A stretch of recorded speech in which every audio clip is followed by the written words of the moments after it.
maxaa kala socotaa madaxda adduunka oo dhan in kansar ku dhacay madaxda adduunka oo dhan inay kansar la dhacayaan maxaa kala socotaa hadaba soo dhow muddo 2 bilood gudaheeda weeye inta inii sheegaya boqortooyada Ingiriiska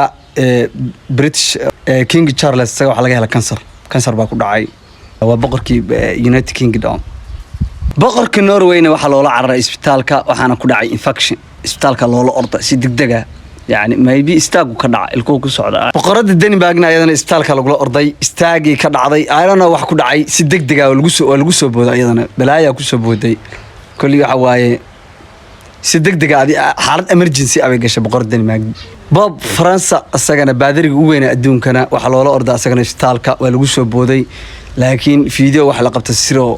baadiraashii riiriska oo la shaqeynayeen ayagoo xamanaya oo dhaayaan inuu dhintaa jeclaan lahayn inuu qubaysto jeclaan lahayn say madha booska inay galaan beeraan ma aqaan aanana